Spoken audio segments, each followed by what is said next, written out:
आओ जरा भागवत सुनाने से पहले वेद व्यास जी ने भागवत महिमा को गाया है,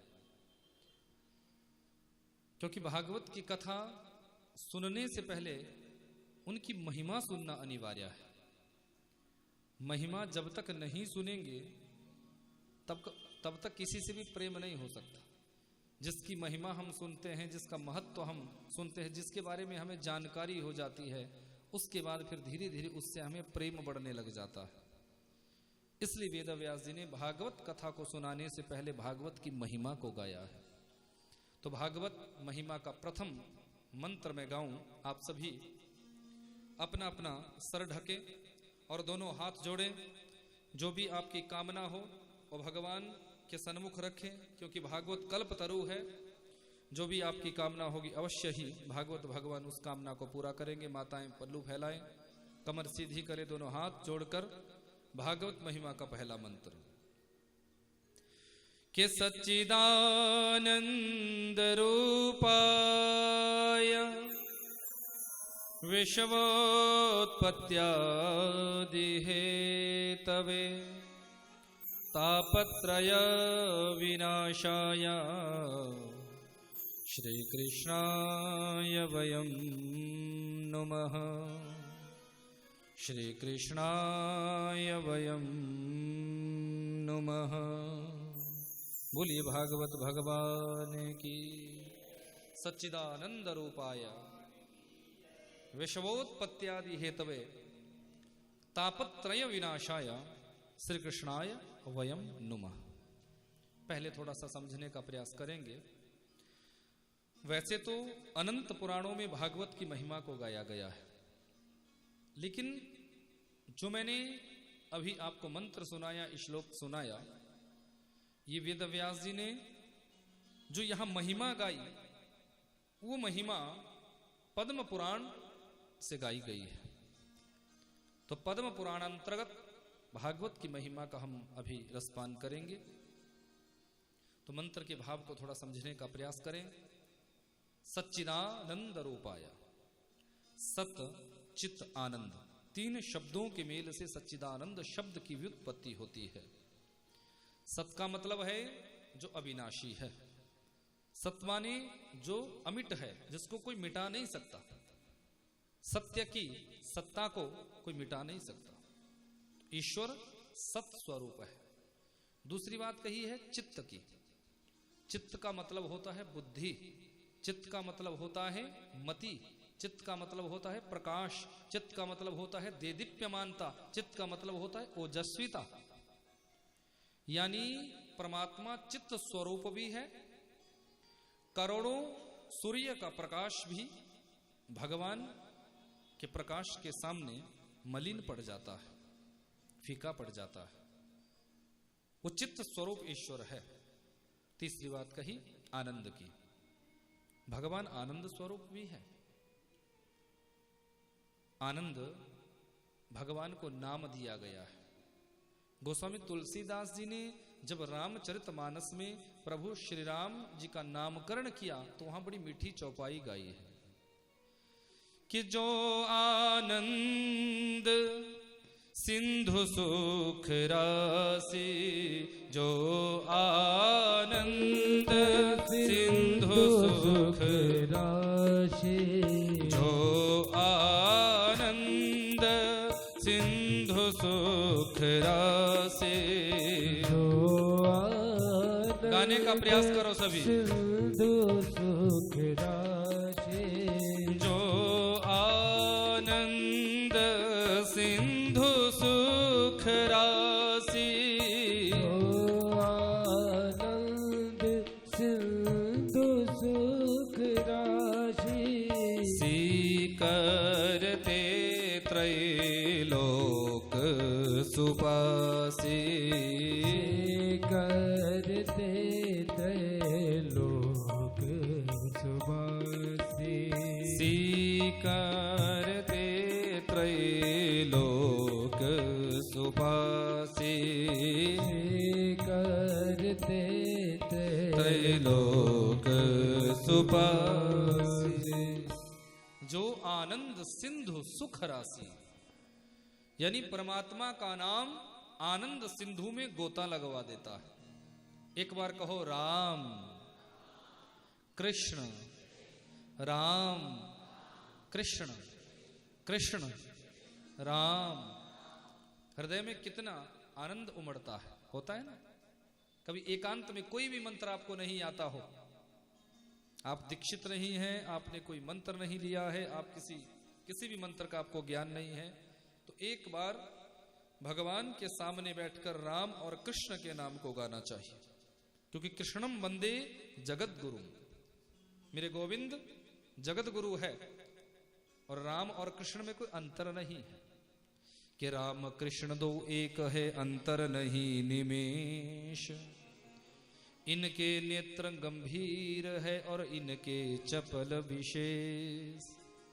राम जी के नेत्रों में गंभीरता है और मेरे ठाकुर जी के नेत्रों में चंचलता है, निमेष मात्र भी अंतर इन दोनों में नहीं है। इसलिए राम नाम और कृष्ण नाम ही मुक्ति देने वाला है। जितना भी आप राम नाम गाओगे, जितना भी कृष्ण नाम गाओगे, मुक्ति सहज हो जाती है। तो यह भागवत महिमा के पहले मंत्र में सतचित आनंद का साक्षात्कार कराया, उसी से बनता है सच्चिदानंद। सच्चिदानंद रूपाय विश्वोत्पत्त्यादि हेतवे, वो परब्रह्म परमात्मा संपूर्ण विश्व की उत्पत्ति करते हैं। विश्वोत्पत्त्यादि हेतवे तापत्रय विनाशाय, आदि दैविक, आदि भौतिक, आध्यात्मिक, इन तीन प्रकार के तापों से पृथ्वी के समस्त जीव हमेशा संतप्त रहते हैं। और परमात्मा का नाम इन तीन प्रकार के तापों का ही जड़ से उन्मूलन कर देते हैं। तापत्रय विनाशाय श्री कृष्णाय वयम नुमः।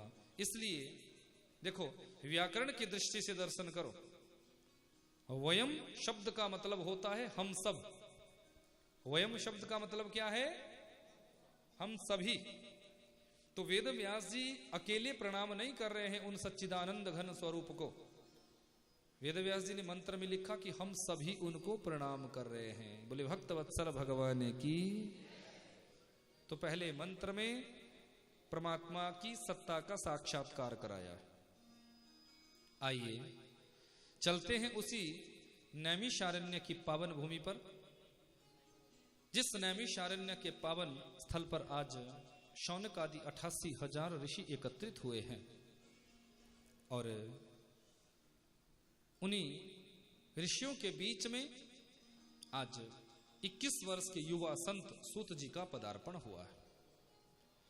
शौनक आदि 88,000 ऋषि बड़े वृद्ध संत हैं और सूत जी महाराज बिल्कुल युवा संत है। लेकिन जैसे ही सूत जी का आना हुआ है, ये शौनक आदि 88,000 वृद्ध संत सूत जी को प्रणाम करते हैं। प्रणाम क्यों किया?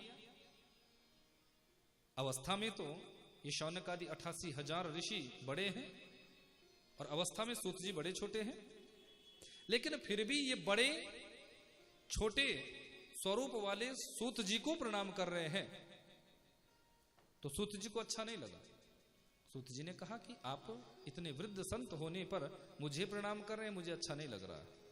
तो ऋषियों ने बड़ी सुंदर बात कही है कि शास्त्र कुछ मर्यादा देते हैं महाराज, कि धन वृद्धा बल वृद्धा आयु वृद्धा तथैव च ते सर्वेऽपि ज्ञान वृद्धा किंकरा शिष्य किंकरा। धन वृद्धा बल वृद्धा आयु वृद्धा तथैव च। धन में यदि कोई बड़ा है, सेठ साहूकार यदि कोई है, तो उसको बड़ा नहीं समझा जाएगा। धन में तो कोई भी बड़ा हो सकता है, धन की अधिकता तो किसी के पास भी हो सकती है। धन वृद्धा बल वृद्धा, यदि बल में भी कोई बड़ा है तो उसको भी बड़ा नहीं समझा जाता, क्योंकि बल में कोई भी बड़ा हो सकता है, बलवान कोई भी हो सकता है, लेकिन उसको बड़ा नहीं माना जाएगा। आयु वृद्धा तथैव च, यदि कोई अवस्था में भी बड़ा है, यदि कोई आयु में भी बड़ा है, शरीर के बाल भी यदि किसी के श्वेत हो चुके हैं, तो जरूरी नहीं कि उसको बड़ा समझा जाएगा। बोले महाराज शास्त्र तो ये कहते हैं कि ते सर्वेपि ज्ञान वृद्धा, जो ज्ञान में बड़ा होता है, जिसके अंदर ज्ञान की अधिकता होती है, जिसके अंदर ज्ञान की बहुलता होती है, वही वास्तव में बड़ा होता है। इसलिए महाराज, आपके अंदर ज्ञान की अधिकता है। जिन कथाओं का अभी तक हम रसपान नहीं हमने किया है, उन कथाओं को आप अपने पूज्य गुरुदेव वेद व्यास जी के श्रीमुख से श्रवण कर चुके हैं। इसलिए हम आपके चरणों में प्रणाम करते हैं और आपसे कुछ निवेदन कर रहे हैं।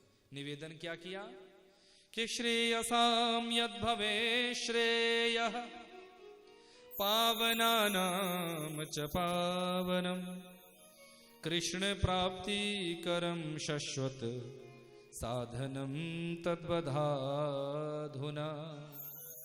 ऐसी कोई कथा, ऐसा कोई प्रसंग आप हमें सुनाए जो श्रेयस्कर हो, पतित पाविनी हो, जिस कथा का रसपान करने मात्र से हमारे जीवन में गोविंद का साक्षात्कार हो जाए, गोविंद की भक्ति का अवतरण हो जाए। ऐसी कोई कथा आप हमें सुनाए, बस यही आपसे हमारा निवेदन है। सूत जी महाराज गदगद हो गए। हे ऋषियों, धन्य है आप और आपकी जिज्ञासा। मैं आपकी जिज्ञासा को प्रणाम करता हूं, क्योंकि संतों के पास जाने से कभी संसार के व्यर्थ प्रश्न नहीं करने चाहिए। हम आप लोगों की गलती क्या होती है, हम किसी तत्ववेता श्रेष्ठ संत के पास जब जाते हैं तो दुनिया के प्रश्न करने लग जाते हैं कि बेटा होगा कि नहीं होगा, गाड़ी आएगी कि नहीं आएगी, पत्नी आएगी कि नहीं आएगी, बहू आएगी कि नहीं आएगी। हम संसार के व्यर्थ के प्रश्न पूछने लग जाते हैं। एक बात याद रखना, बेटे बहू की शादी भी हो जाएगी, बिजनेस भी चल पड़ेगा, गाड़ी घोड़ा भी आ जाएगा, यदि भगवान की कृपा रहेगी। तो संसार के व्यर्थ के प्रश्न पूछने से अच्छा है हम ऐसा प्रश्न करें जिसमें हमारा भी कल्याण हो और जनमानस का भी कल्याण हो जाए। कहते हैं संतों का एक क्षण और अन्न का एक कण जीवन में कभी बर्बाद नहीं करना चाहिए। भोजन करने बैठो तो ये मत सोचो कि भंडारा किसी और का है, मेरी जेब से क्या जा रहा है। जितना खाया गया उतना खाया और जो बचा वो उठाकर डस्टबिन में डाल दिया। शास्त्रों में ऐसा वर्णन आया है कि आज आपने एक ग्रास छोड़ा, 10-20 दिनों के बाद 2-4 ग्रास आपने और छोड़े, 1-2 महीने बाद 2-4 ग्रास आपने और छोड़े।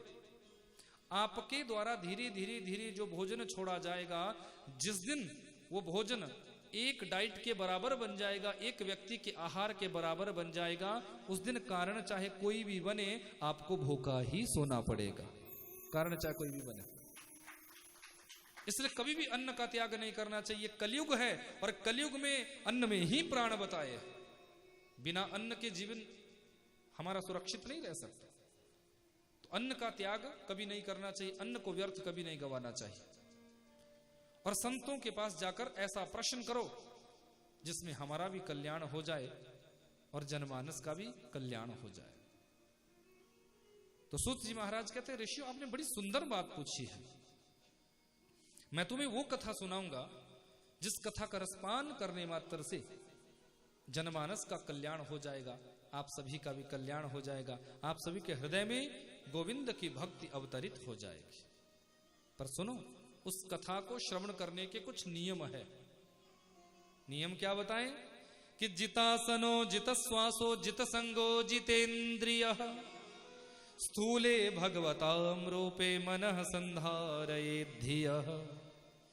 पहला नियम है कथा सुनने का, जितासनो, आसन को जीतने की बात कही कि हम एक आसन पर बैठकर प्रभु की कथा का रसपान करें। ये नहीं कि कथा पंडाल में बैठ गए और 20 बार हम आसन बदल लिया, नहीं। कुर्सी पर बैठे हो तो कुर्सी पर ही रहो, जमीन पर बैठे हो तो जमीन पर ही रहो। यदि घुटने में दर्द हो जाए, कमर में दर्द हो जाए, कहीं कोई परेशानी हो जाए तो अपने आसन पर खड़े हो जाओ, और जब लगे कि परेशानी दूर हो चुकी है, अब मैं स्वस्थ हूं, तो पुनः उसी आसन पर बैठ जाओ। पर आसन नहीं बदलना चाहिए। कथा पांडाल में बहुत से लोग कहते हैं कि हमें कथा सुनने का पूरा फल नहीं मिला। अरे मिलेगा कहां से जब नियमों के अनुसार कथा सुनी ही नहीं। एक आसन पर बैठकर भगवान की कथा को यदि सुना जाए तो ही भगवान की कथा पूर्ण फल देने वाली बनती है। तो पहला नियम बताया जितासनो, दूसरी बात कही जितश्वासो, श्वासों को जीतकर, इंद्रियों पर संयम रखकर भगवान की कथा सुने। ये नहीं कि कथा सुनने के लिए बैठे, कभी हमें प्यास लग रही है, कभी हमें भूख लग रही है, कभी हमें नींद आ रही है, कभी हमें आलस आ रहा है। नहीं, भगवान की कथा सुनने जब बैठो बिल्कुल दत्त चित्त होकर, चेतनता में, पूर्ण चेतनता में बैठकर भगवान की कथा सुनी जाए। हम करते तो बहुत कुछ है, दान पुण्य भी बहुत करते हैं, कथा भी बहुत बार सुनते हैं, लेकिन हम सोचते हैं कि इतना कुछ करने के बाद भी हमें पूरा फल नहीं मिला, पुण्य नहीं मिला। कारण क्या होता है? कहीं ना कहीं हम उनके नियमों को पूरा नहीं कर पाते। कथा सुनने के जो नियम है, उन नियमों को जब हम पूरा नहीं करते तो यही कारण होता है कि हमारे जीवन में कथा पूर्ण फल नहीं देती। जिस दिन हम नियमों में बंद कर कथा का रसपान करना प्रारंभ कर देंगे, विश्वास मानिएगा, उस दिन फिर कथा भी हमारे जीवन में पूर्ण फल देने वाली बन जाती है। भागवत भगवान की, क्योंकि ये तो कल्पतरु है, भागवत सचमुच कल्पतरु है। भागवत भगवान की छांव में आकर जो बैठ जाता है, ऐसा कभी हो ही नहीं सकता कि उसकी कोई इच्छा अधूरी रह जाए। उसकी हर एक इच्छा भागवत भगवान पूरा करते हैं, लेकिन नियम है कि हम बिल्कुल नियमों में बंद कर भागवत भगवान की छत्र छाया में बैठे। इसलिए सूत जी महाराज ने शौनक आदि 88,000 ऋषियों को पहले कथा सुनने के नियम बताए और उसके बाद कहा कि हे ऋषियों, आओ जरा उसी प्रसंग को मैं आप सभी को सुनाऊं। एक समय की बात है कि संत नारद जी धरती के तीर्थों का तीर्थाटन करने के लिए निकले। स्कंद महापुराण में 3.5 करोड़ तीर्थों का वर्णन आया है कि इस धरती पर 3.5 करोड़ तीर्थ है। कितने तीर्थ? 3.5 करोड़।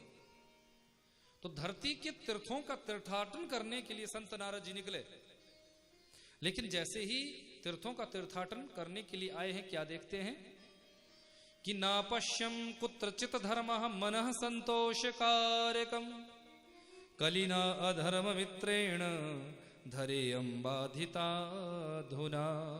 नापश्यम कुत्रचित धर्मः मनः संतोषकारकम् कलिना अधर्म मित्रेण धरेयं बाधिताधुना। कहीं भी धर्म का दर्शन नारद जी को नहीं हो रहा है, कहीं भी शांति का दर्शन नारद जी को नहीं हो रहा है, कहीं भी पवित्रता का दर्शन नारद जी को नहीं हो रहा है। धरती के तीर्थों का तीर्थाटन करने निकले हैं। कली का जो मित्र अधर्म है और अधर्म का जो मित्र कली है, इन दोनों ने सबकी बुद्धि को बिगाड़ कर रखा है। बोले गंगा मैया की, भागवत भगवान की, सबकी बुद्धि को भ्रष्ट करके रखा है। पिता पुत्र से स्नेह नहीं करता तो पुत्र पिता का सम्मान नहीं करता। पत्नी पति की बात नहीं मान रही है तो पति पत्नी से झूठ बोलता है। यानी संसार के लोगों की परिणति ऐसी बन गई है कि जब संत नारद जी ने ये लोगों की व्यवस्था देखी तो संत नारद बड़े कष्ट में आ गए, बड़ी चिंता हो गई। महात्मा नारद को बड़ा दुख हो गया। हरिक्षेत्रम कुरुक्षेत्रम रामेश्वरम सेतुवंद, धरती के तीर्थों का तीर्थाटन करने लगे, लेकिन कहीं भी जब शांति नहीं मिली तो व्यथित होकर, दुखी होकर संत नारद श्रीधाम वृंदावन पहुंचे।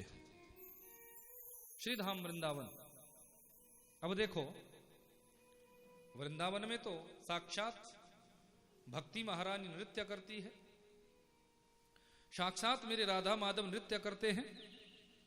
तो जैसे ही संत नारद जी श्रीधाम वृंदावन पहुंचे हैं, एक कौतुक का दर्शन किया, एक आश्चर्य का दर्शन किया। आश्चर्य कौन सा?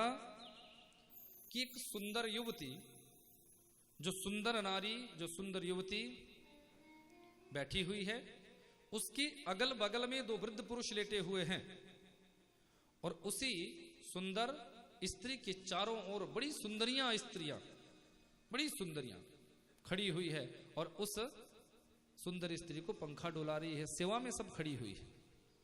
नारद जी ने ये दृश्य देखा और नारद जी वहां से मुड़ने लगे। अब जैसे ही जाने लगे हैं, उस सुंदर नारी ने आवाज लगाई है कि भो भो साधो क्षणम तिष्ठ मम चिंताम अपि नाशय। हे महात्मन, एक क्षण के लिए मेरे पास आओ और मेरी चिंता को दूर करो। महात्मा नारद जी उस सुंदरी के पास पहुंचे और कहा, देवी आपका परिचय, आप कौन हैं? उस सुंदर स्त्री ने अपना परिचय दिया है, अहम भक्ति ऋति ख्यातो, मैं देवी भक्ति हूं और मैं आपसे निवेदन करना चाहती हूं। महात्मा नारद जी ने पूछा, कौन सा निवेदन, क्या समस्या आई है? मैं आपसे जानना चाहती हूं कि संसार का नियम है, पहले माता पिता वृद्ध होते हैं, उसके बाद उनकी संतान वृद्ध होती है, लेकिन मेरे साथ उल्टा क्यों हो रहा है? आप देख सकते हो कि मैं तो अभी जवान की जवान हूं, लेकिन मेरे ये दोनों पुत्र जो नीचे पड़े हुए हैं, जो नीचे लेटे हुए हैं, ये कोई और नहीं है, मेरे दोनों पुत्र हैं, ज्ञान और वैराग्य। मेरे दोनों पुत्र मूर्छित अवस्था में मेरे सामने गिरे हुए हैं, वृद्धावस्था में मेरे सामने गिरे हुए हैं, और ये जितनी भी स्त्रियां मुझे पंखा डुला रही है, ये नारियां कोई और नहीं, ये स्त्रियां कोई और नहीं। इस धरती की जितनी पवित्र नदियां हैं, पवित्र नदियां ही मूर्तिमान स्त्री का रूप धारण करके मेरी सेवा में उपस्थित हुई है। लेकिन मैं आपसे एक बात जानना चाहती हूं कि मैं वृद्ध हो जाती तो दुख नहीं था, लेकिन मां की नजरों के सामने मेरे दोनों बेटे ज्ञान और वैराग्य वृद्ध हो गए, ये दुख का विषय है। इसलिए आपसे निवेदन कि मेरे इन दोनों पुत्रों को आप ठीक करें, इनको चेतनता में आप लाएं। तो नारद जी ने कहा, मैया चिंता मत करो, अभी मैं आपके दोनों पुत्रों को चेतनता में लाता हूं। कमंडलू में से जल लिया है और वेद मंत्रों को गाना प्रारंभ किया कि वेद वेदांग घोषैश्च गीता पाठैर मुहुर्मुहु। वेद मंत्रों का उच्चारण किया, गीता जी का पाठ उच्चारण किया, और वो जल ज्ञान और वैराग्य के ऊपर छिड़का। उस जल को छिड़कते ही ज्ञान और वैराग्य थोड़ी देर के लिए तो चेतना में आए, थोड़ी देर के लिए खड़े हुए, पर थोड़ी ही देर में पुनः मूर्छित होकर धरती पर गिर पड़े। नारद जी परेशान हो गए। नारद जी जितना जानते थे उतना सब कुछ उनके कानों में सुनाया, पर अधिक लाभ नहीं हुआ। जब कोई संत परेशान होता है, ईश्वर को भी कष्ट होता है। उसी समय देववाणी हुई है, आकाशवाणी हुई है कि सत्कर्म सूचको नूनम ज्ञान यज्ञ समृतो बुधैः श्रीमद् भागवतालापः सतु गीतः शुकादिभिः। हे नारद जी, यदि आप ज्ञान और वैराग्य के बुढ़ापे को दूर करना चाहते हैं, भक्ति देवी के कष्ट की निवृत्ति करना चाहते हैं, तो इनके निमित्त सत्कर्म करो, सत्कर्म करो, सत्कर्म करो। नारद जी अब विचार करते हैं कि आकाशवाणी ने, देववाणी ने किस सत्कर्म के बारे में कहा, कौन सा वो सत्कर्म है जो मुझे करना चाहिए और जो मैंने अभी तक नहीं किया। भक्ति देवी से कहा कि देवी आप चिंता मत करो, आप यही मेरी प्रतीक्षा करना, मैं जल्दी लौट कर आऊंगा, आपके दोनों पुत्रों के बुढ़ापे को दूर करूंगा। दौड़े हैं, दौड़ते दौड़ते वद्री विशाल धाम पहुंचे हैं, जहां सनक सनंदन सनातन सनत कुमार ब्रह्मा जी के ये मानस पुत्र, जो 5 वर्ष की ही अवस्था में रहते हैं, 5 से 5.5 के भी नहीं होते, कई युग बदल जाते हैं, उसके बाद भी इनकी अवस्था 5 ही वर्ष की रहती है, क्योंकि ब्रह्मा जी ने इनको शाप दे दिया था। शाप क्यों दिया था पता है आपको? बोलो, पता है? बता दूं, बताऊं या रहने दूं?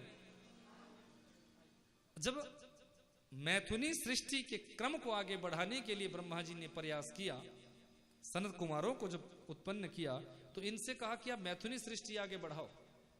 तो इन्होंने निवेदन किया कि हमें गृहस्थी में नहीं जाना, हमारा आनंद तो भजन में ही है। जो भजन आनंदी हो जाते हैं ना, उनको फिर गृहस्थी में आनंद नहीं आता, उनको तो फिर भजन में ही आनंद आता है। बोले हमें नहीं जाना गृहस्थी में। अब ब्रह्मा जी को क्रोध आ गया, अरे मैंने ही उत्पन्न किया, मेरी आज्ञा का पालन नहीं कर रहे हो, शाप दे दिया, जाओ 5 वर्ष की ही अवस्था में रहोगे। ये तो बड़े खुश हो गए, बोले पिताश्री आपने ये जो शाप दिया ये शाप नहीं, हमारे जीवन में तो ये वरदान सिद्ध होगा। क्योंकि बच्चा जब छोटा होता है तब उससे पूछो कि शादी करेगा, वो कह देता था नहीं करूंगा। गुड़िया से पूछो बेटी शादी करेगी, बोले नहीं पिताश्री नहीं करूंगी। बेटे से पूछो शादी करेगा, बोले नहीं करूंगा। बोलते हैं ना 5-7 साल की अवस्था में जब बच्चे होते यही कहते हैं ना। पर वही बच्चे जब थोड़े बड़े हो जाते हैं, 18-20 वर्ष की अवस्था उनकी हो जाती है, फिर खुद ढूंढने लगते हैं कि कोई अच्छी लड़की मिल जाती, कोई अच्छा लड़का मिल जाता, फिर घर वालों से बात करते कि अब रिश्ता पक्का करवा दो। यानी अवस्था के अनुसार हमारे जीवन में काम भी प्रवेश करता है। लेकिन सनत कुमार तो बड़े प्रसन्न हो गई। अवस्था जब 5 साल की रहेगी तो काम कभी आएगा ही नहीं, काम कभी प्रवेश करेगा ही नहीं। इसलिए उस शाप को स्वीकार किया है। ब्रह्मा जी के शाप के प्रभाव से ही हजारों वर्ष व्यतीत होने के बाद भी इनकी अवस्था 5 वर्ष की ही रहती है। परम ज्ञानी है। संत नारद जी को भागते भागते आते हुए जब देखा तो चारों भाइयों ने अलग अलग प्रश्न पूछा है कि कथम ब्रह्मन दीन मुख कुतश्चिंतातुरो भवान त्वरितम गम्यते कुत्र कुतश्चागमनम तव। कथम ब्रह्मन दीन मुख, हे महात्मन ऐसे मुखमंडल पर तुम्हारी ये उदासी क्यों छाई हुई है, दीनता क्यों तुम्हारे मुखमंडल पर उमड़ी हुई है। हमारा चेहरा ही दर्पण होता है। हम कब खुश हैं कब दुखी हैं, अगर चेहरा देखना सही से किसी को आता है तो वो आपके चेहरे को देखकर ही बता देगा, चेहरे को देखकर ही बता देगा। अब इन्होंने कहा कि आपके मुखमंडल पर उदासी छाई हुई। त्वरितम गम्यते कुत्र, कहां से आ रहे हो, और कुतश्चागमनम तवा, और कहां जा रहे हो, और इतनी जल्दी जल्दी में क्यों चल रहे हो। क्योंकि संत की जो चाल होती है वो तो मदमस्त हाथी की तरह होती है।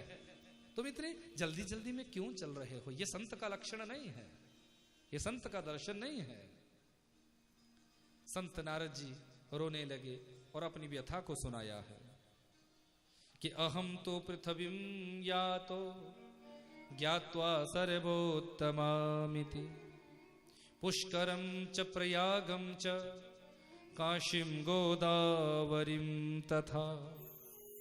मैं पृथ्वी के तीर्थों को श्रेष्ठ समझकर उन तीर्थों का तीर्थाटन करने के लिए निकला, पर नापश्यम कुत्रचित धर्मः मनः संतोष कारकम कलिना अधर्म मित्रेण धरेयम बाधिताधुना। मैंने कहीं भी धर्म का दर्शन नहीं किया, शांति का दर्शन नहीं किया, प्रेम का दर्शन नहीं किया। 4 भाई यदि है तो वो चारों आपस में ही झगड़ रहे हैं। कभी प्रॉपर्टी का झगड़ा, कभी संपत्ति का झगड़ा, कभी बिजनेस को लेकर झगड़ा। चारों भाइयों के मन भाव विचार बिल्कुल अलग है। एक ही मां के पेट से जन्म लिया है, फिर भी इतनी दूरियां बन जाती है, क्यों? महाराज संसार के तीर्थों का मैंने दर्शन किया पर कहीं भी मुझे धर्म का दर्शन नहीं हुआ, क्योंकि अपने धर्म का पालन कोई कर ही नहीं रहा है। जो कोई भी है वो अधर्म के मार्ग पर चलता है, धर्म के मार्ग पर कोई जाना ही नहीं चाहता। मैं जब भटकते भटकते श्रीधाम वृंदावन पहुंचा तो वहां मैंने बहुत बड़े कौतुक का दर्शन किया। देवी भक्ति और उसके दोनों पुत्र ज्ञान और वैराग्य वहां वृद्धावस्था में पड़े हुए हैं। भक्ति देवी के निवेदन से मैंने ज्ञान और वैराग्य की मूर्छा को तोड़ना चाहा, उनकी वृद्धावस्था को दूर करना चाहा, पर मुझे इसमें सफलता नहीं मिली। जब मैं निराश हो गया उसी समय आकाशवाणी हुई, देववाणी हुई कि हे नारद जी, यदि आप भक्ति के कष्ट की निवृत्ति करना चाहते हैं, ज्ञान और वैराग्य के बुढ़ापे को दूर करना चाहते हैं, तो इनके निमित्त सत्कर्म करो, सत्कर्म करो, सत्कर्म करो। अब वो कौन सा सत्कर्म आकाशवाणी ने बताया, देववाणी ने बताया, मुझे इस बात का ज्ञान नहीं। तो सनत कुमार मुस्कुराए, नारद जी शायद आपको इस बात का ज्ञान ना हो कि आकाशवाणी ने क्या कहा, पर हम आपको बताएं कि सत्कर्म सूचको नूनम ज्ञान यज्ञ समृतो बुधई श्रीमद्भागवतालापः सतुगीतः शुकादिभिः। शुकदेव आदि मनीषियों के श्रीमुख से जो निसृत वाणी है श्रीमद् भागवत की कथा, वही सबसे ऊंचा सत्कर्म है, सबसे बड़ा सत्कर्म है। उससे बड़ा कोई दूसरा सत्कर्म नहीं हो सकता। इसलिए आप यदि ज्ञान और वैराग्य के बुढ़ापे को दूर करना चाहते हैं, भक्ति देवी के कष्ट की निवृत्ति करना चाहते हैं, तो उनके निमित्त श्रीमद् भागवत की कथा करवाओ। नारद जी हंसने लगे, बोले क्या कह रहे हैं महाराज आप भागवत की बात कर रहे हैं, मैं भागवत जी के बाप को सुनाकर आ गया हूं। संतों की भाषा थोड़ी अटपटी होती है, मैं तो भागवत के बाप को भी सुनाकर आ गया। मैंने वेदों के मंत्रों को सुनाया, और भागवत निकली कहां से है कि निगम कल्पतरोर गलितम फलम। वेद रूपी जो कल्प वृक्ष है उसका पका हुआ फल ही श्रीमद् भागवत है। यदि भागवत वेदों से निकली हुई है, तो मैं जब उन्हीं वेदों के मंत्रों का गान ज्ञान और वैराग्य के कानों में सुनाकर आया, तो जब वेद के मंत्र ही कुछ नहीं कर सके तो भागवत क्या कर लेगी? फिर भागवत क्या करेगी? सनत कुमार कहने लगे, नारद जी सुनो, कई बार जितना पराभव पिता का नहीं होता, जितना पराभव पुत्र का हो जाता। जितनी महिमा कई बार पिता की नहीं होती, जितनी महिमा पुत्र की हो जाती है। ऐसे जब समझ में नहीं आया तो एक उदाहरण दिया है। देखो, बाजार में दूध कितने मूल्य का है? लगभग 50 रुपए, अधिक से अधिक इतना ही है ना। और उसी दूध से निकला हुआ घी का कितना मूल्य है? कम से कम 500 रुपए, कम से कम। उसमें भी प्योरिटी नहीं मिलेगी। घी निकला कहां से? दूध से। दूध क्या हुआ? पिता। और घी क्या हुआ? एक रूप से पुत्र। तो जब पिता दूध है, दूध का मूल्य 50 रुपए, और दूध से निकला हुआ घी जो पुत्र रूप है वो जब 500 रुपए का है, तो एक तरफ दूध रखा हो और एक तरफ घी रखा हो तो कोई दूध नहीं लेगा, सब घी की ओर ही दौड़ेंगे। नारद जी, ये आवश्यक नहीं। जो कार्य पिता नहीं कर सकता, कई बार उस कार्य को पुत्र कर देता है। वेदों के मंत्र सुनने में अच्छे लगते हैं, पर समझ सबकी आ जाए ये जरूरी नहीं। हमारे आचार्य ब्राह्मण लोग जब वेद मंत्रों का उच्चारण करते हैं तो वो वेद मंत्र सुनने में तो सबको अच्छे लगते होंगे, पर समझ में तो सबकी नहीं आते होंगे।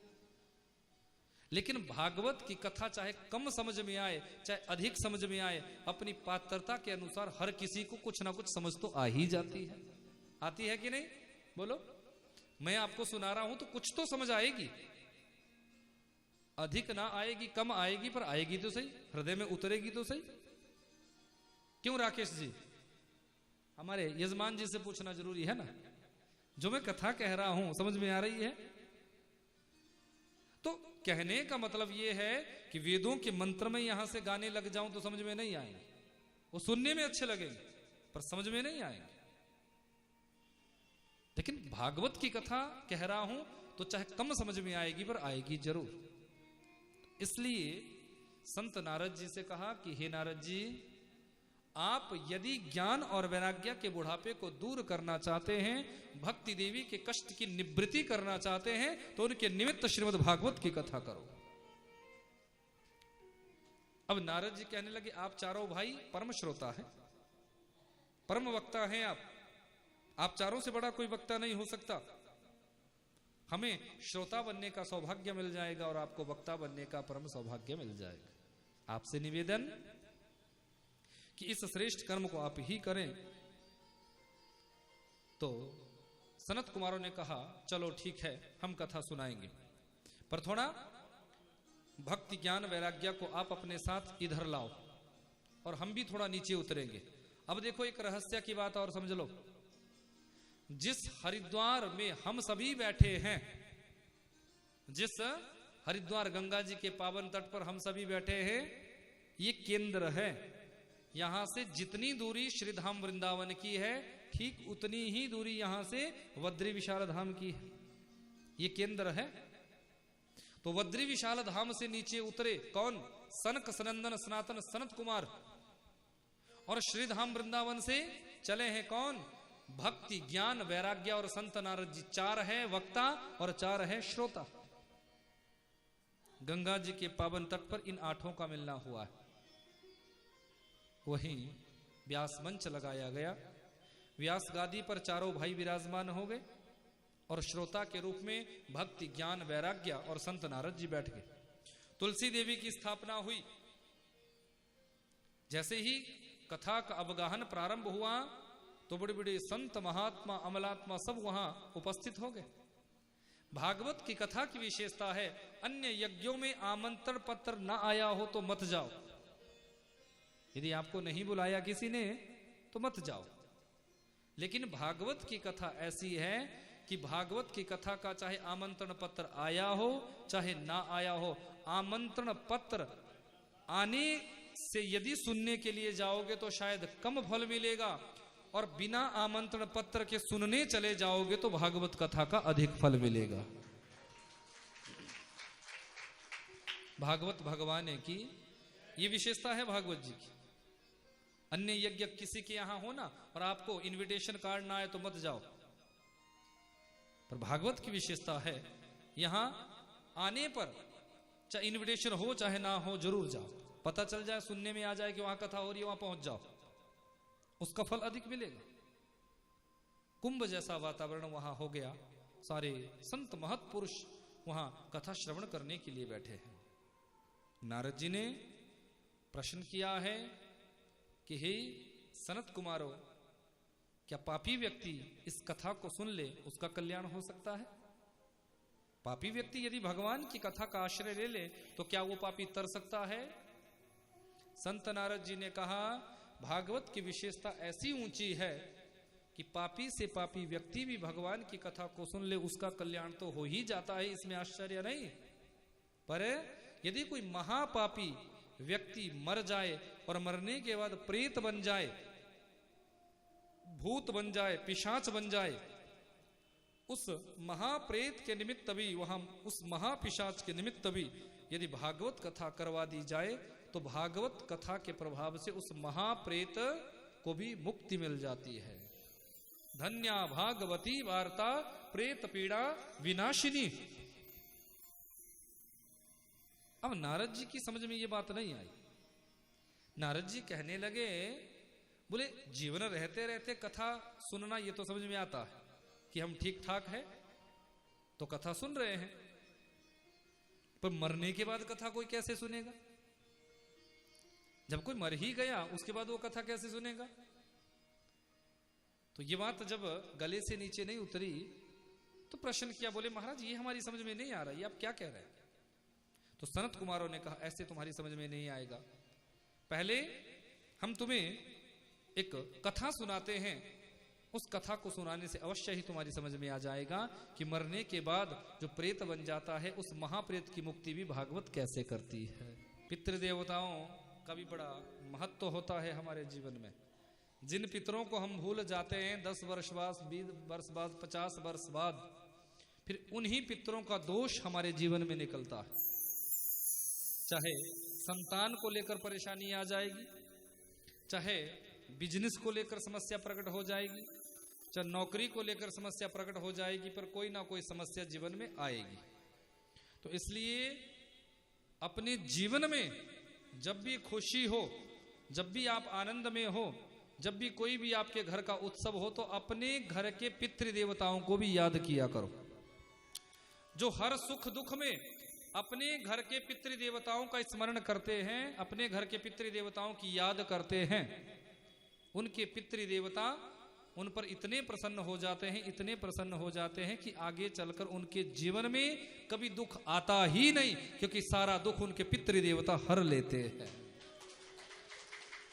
इसलिए जब भी किसी तीर्थ पर जाओ ना, चाहे गंगा जी जाओ, चाहे वृंदावन जाओ, चाहे अन्य किसी तीर्थ पर जाओ, जब भी किसी तीर्थ पर जाने का सौभाग्य मिले तो वहां अपने पितरों को जरूर याद किया करो।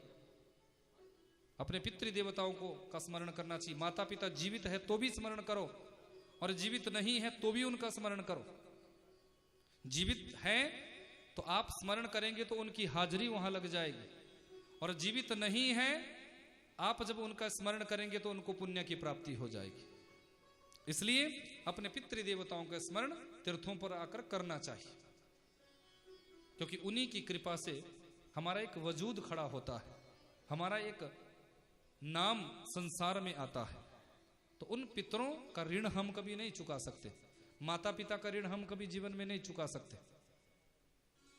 श्रेष्ठ संतान वही होती है जो अपने माता पिता के निमित्त जीवन रहते उनके वचनों का पालन करें और मरणोपरांत उनके निमित्त श्रेष्ठ कर्म करे।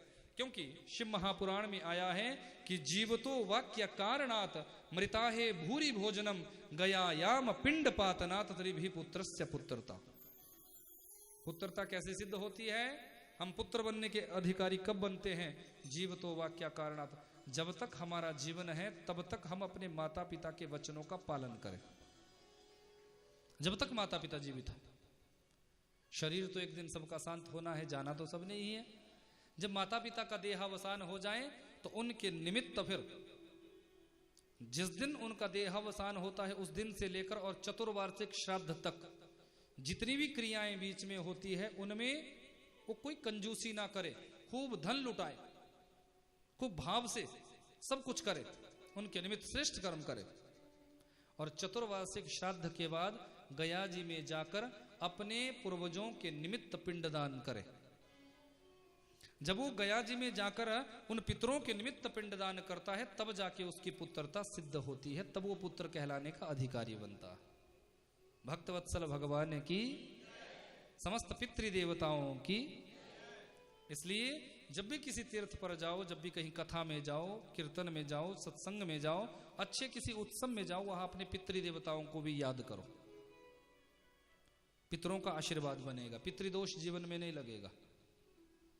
कभी हमारे कुल में कोई गूंगा बहरा बच्चा पैदा नहीं होगा, कभी कोई लंगड़ा बच्चा पैदा नहीं होगा, कोई भी अंग से हीन बच्चा पैदा नहीं होगा यदि आपके ऊपर पितरों का आशीर्वाद है। और जिस घर के सदस्यों पर पितरों का आशीर्वाद नहीं होता वहां फिर गूंगी बहरी या फिर अन्य शारीरिक अंगों की विकृति को लेकर बच्चों का जन्म हो जाता है। इसलिए हमेशा अपने पितरों को याद करो। बोले भक्तवत्सल भगवान की। संत नारद जी ने प्रश्न किया और सनत कुमारों ने उत्तर दिया है। हे नारद जी, कि तुंगभद्रा तटे पूर्वम भूतपतनम उत्तमम यत्र वर्णा स्वधर्मेण सत्य सत्कर्म तत्परा।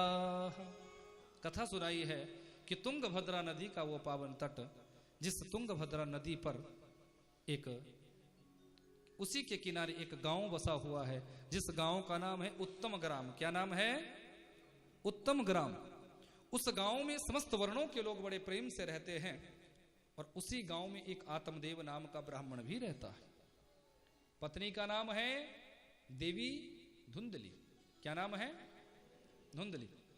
पति तो बड़ी सुंदर विचारों वाला है, श्रेष्ठ विचारों वाला है, सत्कर्मी है, धर्मात्मा है, लेकिन पत्नी का जैसा नाम है वैसे ही उसके विचार, वैसे ही उसकी भावना। कभी भगवान का नाम नहीं लेती, कभी पूजा पाठ में उसकी अनुरक्ति नहीं। एक दिन क्या हुआ कि पड़ोसी आए और पड़ोसियों ने कहना शुरू किया, बोले महाराज हम देख रहे हैं 5 वर्षों से आपके आंगन में एक गऊ बंधी हुई है, एक गाय बंधी हुई है। आप रोज उस गाय को गोग्रास देते हैं, उसकी सेवा करते हैं, लेकिन फिर भी उस गाय ने किसी बच्चे या बच्चिया को जन्म नहीं दिया। दूसरा कहने लगा, बोले महाराज सुनो, हम ये भी देखते हैं कि आपके आंगन में जो तुलसी का विरवा है, उस तुलसी के विरवे में आप रोज जल डालते हैं, लेकिन फिर भी आपके आंगन की तुलसी हमेशा सूखी रहती है, बार बार सूख जाती है। तीसरा कहने लगा, बोले महाराज हमने तो यहां तक सुना है कि जिसके पितर जिससे संतुष्ट नहीं होते उसके यहां ये सारी विकृतियां आती है। आप निसंतान है, आपके अभी तक बेटा बेटी नहीं, तो जिसके संतान नहीं होती, बेटा बेटी नहीं होती, उसके पितर उससे असंतुष्ट रहते हैं। इसलिए तुम्हारे बेटा बेटी नहीं है, तुम्हारे पितर असंतुष्ट है, इसलिए तुम्हारे आंगन की गऊ भी बांझ है, और जिस तुलसी के बिरुवे में आप जल देते हो वो तुलसी फिर भी सूख जाती है। अच्छा भला पूजा पाठ करने वाला ब्राह्मण आज पड़ोसियों ने ऐसा बहकाया कि घर का ही त्याग किया और जंगल में चला गया। जंगल में जाकर जोर जोर से रोना प्रारंभ कर दिया, जोर जोर से रोना प्रारंभ कर दिया। कोई संत वहां से जा रहे थे, महात्मा जी की दृष्टि पड़ी, महात्मा जी रुके और पूछा कि कथम ब्रह्मन दीन मुख के कथम रोदसी विप्रतम काते चिंतावलीयसी वदतरम सत्वरम मह्यम स्वस्य दुखस्य कारणम। ये ब्राह्मण देवता क्यों रो रहे हो? कौन सा दुख, कौन सा संकट ऐसा आन पड़ा है जिससे आप रुदन कर रहे हैं, इस जंगल में रो रहे हैं? आत्मदेव तो और जोर जोर से रोने लगा, बोले महाराज चुप करो, बोलो तो सही, बताओ तो सही। आत्मदेव कहने लगे कि आप संत हैं और बड़े सौभाग्य से आपका दर्शन मुझे हुआ है। मैं निसंतान हूं और मैं निश्चित तौर पर यह जानता हूं कि संत समर्थवान होते हैं। यदि आप आशीर्वाद देंगे, यदि आप कृपा करेंगे तो अवश्य ही मैं संतानवान हो जाऊंगा, मेरी संतान हो जाएगी। आपसे निवेदन कि मेरे संतान हो जाए, ऐसा आप कोई वरदान दो, ऐसी आपको मुझ पर कृपा करो। महात्मा जी ने कहा कि देखो आत्मदेव, मैं तुम्हारी मस्तिष्क रेखा को पढ़ रहा हूं, एक जन्म तो क्या 7 जन्मों तक भी तेरे जीवन में पुत्र सुख नहीं है, पर तू दुखी मत हो। यदि पुत्र नहीं है तो एक ही दुख है ना, कि है ही नहीं। पुत्र होने के बाद यदि वो पुत्र दुष्ट निकल जाए, पापी निकल जाए, दुराचारी निकल जाए, व्यभिचारी निकल जाए, अधर्मी निकल जाए, तो तुझे रोज दुखी होना पड़ेगा, रोज मरना पड़ेगा, रोज दुखी होना पड़ेगा। इसलिए इस दुख का त्याग कर और अपने घर में जा, ठाकुर जी को ही अपना बेटा मान, ठाकुर जी को पुत्र मान ले, तेरा जीवन कट जाएगा, तुझे दुख नहीं होगा, और अंत में तुझे भगवत धाम की प्राप्ति हो जाएगी। पर आत्मदेव माना नहीं, मुझे आपका ये ज्ञान नहीं सुनना है। यदि आपने मुझे बेटे होने का वरदान नहीं दिया तो मैं यहीं सर पटक पटक कर आपके नजरों के सामने अपने प्राणों का त्याग कर दूंगा, और मैं ब्राह्मण हूं, मेरे मरने की ब्रह्म हत्या आपको लगेगी। महात्मा जी सोचने लगे, ये तो मैंने वो काम कर दिया कि आ बैल मुझे मार, जा रहा था मार्ग से चला जाता तो ठीक था, इसके चक्कर में पड़ा तो गया। अपने आप आफत मोल ले ली, और ब्राह्मण है, मरेगा तो ब्रह्म हत्या मुझे चिपकेगी। बोला चलो भैया, नहीं मरने का विचार छोड़, सुन, मैंने तो तुझे ज्ञान देना चाहा पर तू नहीं माना, तो मेरी क्या गलती है। अपनी झोली में से एक फल निकाला है और वो आत्मदेव के हाथों में दिया, बोले जाओ इस फल को अपनी पत्नी को खिलाना, अवश्य ही इस फल के खाने से तुम्हारी पत्नी गर्भवती हो जाएगी और उससे एक पुत्र तुम्हें मिल जाएगा, उससे पुत्र हो जाएगा। अब आत्मदेव ने महात्मा जी के द्वारा दिए हुए फल को प्राप्त किया है और प्रसन्न होकर, आनंदित होकर दौड़े हैं। पत्नी को उस फल को दिया, बोले देवी लो, महात्मा जी ने इस फल को दिया है, इसको फल को खाने से तुम्हारे बेटा हो जाएगा। अब थोड़ा विचार करना, जिसकी मति पर अज्ञानता की धुंध चढ़ी हो, जिसकी बुद्धि पर मलिनता का पर्दा गिरा हो, क्या वो धुंधली किसी संत के दिए हुए नैवेद्य को, संत के दिए हुए प्रसाद को खा सकती है? वो कभी नहीं खाएगी। हंसने लगी, बोले देखो मेरे पति कितने सीधे साधे हैं, भोले भाले हैं, जैसा किसने बहका दिया वैसे बहक गए। अरे फल खाने से भी कभी बेटा होता है? यदि फल खाने से बेटा हो जाता फिर संसार के बेटा बेटी फल खाने से ही हुआ करते। पर बड़े सीधे हैं मेरे पति। पर हाँ, यदि मेरे पति को इस फल पर इतना विश्वास है तो मैं परीक्षा जरूर करूंगी। उठी है और उस फल को जो 5 वर्षों से गाय बांझ बंधी थी उस गाय को जाकर उस फल को खिला दिया है। एक बात याद रखना, महात्मा का दिया हुआ प्रसाद कभी झूठा नहीं हो सकता। चुटकी विभूत में है खजाना कुबेर का। एक चुटकी विभूत में कौन सा खजाना कोई संत तुम्हारी झोली में डाल दे, कुछ कहा नहीं जा सकता। जैसे ही फल गाय को खिलाया है, गर्भावस्था के संपूर्ण लक्षण इस गाय में प्रस्फुटित हो गए। ये गाय तो गर्भवती हो गई। धुंधली को बड़ा कष्ट हुआ कि अरे, जब वास्तविकता का पता पति को चलेगा तो मुझे डांट पड़ेगी। सच्चाई का पता जब पति को चलेगा तो मुझे वो डांटेंगे, फटकार लगाएंगे कि देवी ये तूने क्या किया। अब मुझे बचना है, कैसे बचूं? तो एक सहेली है जिसको छोटी बहन की तरह मानती है, उसको पास बुलाया, कहा देख बहन, मेरे यहां अनंत संपत्ति है पर खाने वाला बारिश कोई नहीं। तुम्हारे वहां खाने वालों की लाइन लगी हुई है पर खिलाने की कोई व्यवस्था नहीं। इसलिए मैं तुम्हें एक व्यवस्था देना चाहती हूं कि तू गर्भवती है। देख, यदि मेरी बात का अनुमोदन करती है, मेरी बात यदि तुझे अच्छी लगती है, तो तुम्हारे गर्भ से जिस भी बच्चे का जन्म होगा उसको मुझे दे देना। मेरे पति सीधे साधे हैं, मैं अपने पतिदेव से कहूंगी कि मैंने ही इस बच्चे को जन्म दिया और तेरा बच्चा मेरी संपत्ति का इकलौता वारिश बन जाएगा। धुंधली की सहेली को बात अच्छी लगी और 6 महीने पहले से वही रहना शुरू कर दिया है। यहां ठीक 9.5 महीने बाद गाय ने एक बच्चे को जन्म दिया है। आत्मदेव को सूचना मिली तो आत्मदेव दौड़े हैं। बच्चे को देखा तो संपूर्ण शरीर मनुष्य की तरह है और उसके कान गाय की तरह है। गौ सदृश्य कर्ण यस्य सह गोकर्णः। गाय की तरह जिसके कान हो उसको हम गोकर्ण कहते हैं। आत्मदेव ने भी इस बच्चे का नामकरण किया है गोकर्ण। बोले गोकर्ण जी महाराज की। यहां धुंधली की बहन ने एक बच्चे को जन्म दिया। आत्मदेव को जब सूचना मिली तो आत्मदेव बड़ा प्रसन्न हुआ। धुंधली कहने लगी कि मैंने ही इस बच्चे को जन्म दिया है, मेरा ही ये बच्चा है। आत्मदेव ने कहा ठीक है देवी, मेरा नाम है आत्मदेव, अपने इस बेटे का नाम रखूंगा परमात्म देव। पर गुस्से में आकर कहने लगी सुनो, बड़े आए अपने नाम से नाम रखने वाले, मेरा नाम है धुंधली और मेरे बेटे का नाम होगा धुंधुकारी। गोकर्ण पंडितो ज्ञानी धुंधुकारी थी महाखला। नाम का हमारे जीवन में बड़ा प्रभाव होता है, याद रखना। हम आज अपने बच्चों का नामकरण करते हैं तो हम नेट की वेबसाइट पर जाते हैं, गूगल गुरु में खोजते हैं कि अपने बच्चों का नाम क्या रखें, और जो नाम हम रखते हैं हमें पता नहीं होता कि इस नाम का अर्थ क्या है। पर एक बात निवेदन करना चाहूंगा इस मंच से, अपने बच्चों का जब भी हम नामकरण करें तो ऐसा नाम हो जिस नाम की कोई सार्थकता हो।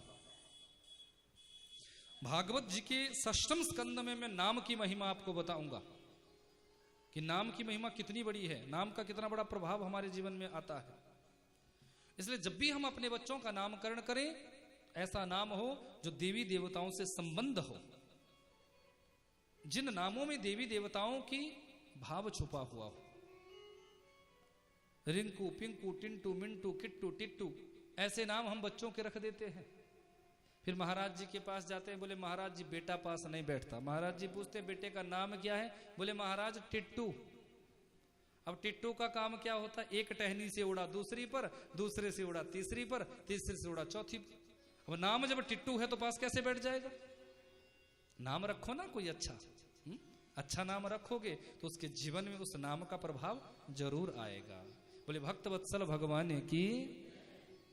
आगे चलकर गोकर्ण जी तो परम ज्ञानी बन गए, पर धुंधुकारी तो महाखल, महादुष्ट, महापापी बना।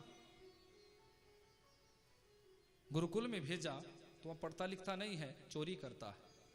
थोड़ा बड़ा हुआ तो जुआ खेलना प्रारंभ कर दिया, थोड़ा बड़ा हुआ तो मदिरा पान करना शुरू कर दिया, थोड़ा और बड़ा हुआ तो वैश्यों का गमन करना शुरू कर दिया। दुनिया के जितने भी बुरे कर्म है वो सब ये धुंधुकारी करता है। पिता जब डांटता है, पिता जब फटकार लगाना चाहता है, पिता जब डांट देना चाहता है तो तुरंत धुंधली आकर खड़ी हो जाती है सामने। अरे सुनो, एक ही तो है, सब कुछ इसी का तो है, काहे को डांट रहे हो? ये बात याद रखना, जिस घर में बच्चे को पिता किसी गलती पर डांट रहा होता है और माता सुरक्षा कवच बनकर खड़ी हो जाती है, ढाल बनकर खड़ी हो जाती है, उस घर की संतान को बिगड़ने से दुनिया की कोई भी ताकत नहीं बचा सकती। उस घर के बच्चे को बिगड़ने में कोई नहीं बचा सकता। और जहां पिता डांट रहा है, मां भी पिता का ही सहयोग करे, पति का ही सहयोग करे कि हाँ हाँ ये बिल्कुल ठीक कह रहे हैं, गलती तेरी है। वहां बच्चे को इस बात का रियलाइज होगा, इस बात का खेद जरूर होगा कि सच में ही मैंने गलती की है। जहां एक डांट रहा है और दूसरा कवच बनकर खड़ा हो जाए, ढाल बनकर खड़ा हो जाए, वहां उस बच्चे का मनोबल और बढ़ जाता है। फिर वो सोचता है ठीक है, मैं जो कर रहा हूं ठीक है। और एक गलती मां छुपाती है, बच्चा 10 गलती करेगा, 10 गलती को मां छुपाएगी, बच्चा 100 गलती करेगा। और एक दिन ऐसा आएगा कि वो बच्चा तुम्हारे हाथों से निकल जाएगा। फिर चाहे जितना मर्जी उसको पकड़ने की कोशिश करना, फिर वो तुम्हारी पकड़ में नहीं आएगा। भक्तवत्सल भगवान ने की धुंधुकारी महापापी बना है, महादुष्ट बना है। पिता आत्मदेव आज बड़े दुखी है, खिन्न मन से बैठे हुए हैं। उसी समय गोपुत्र गोकर्ण जी आए हैं। पिता को जब दुखी देखा तो ये भी आत्मदेव को प्रेम से पिता ही बुलाते हैं। पास में आकर बैठे, पिताश्री दुखी हैं आप? क्यों? अवश्य ही इस संसार को आप अपना मान बैठे हैं। अरे पिताश्री, ये संसार किसी का नहीं हो सकता।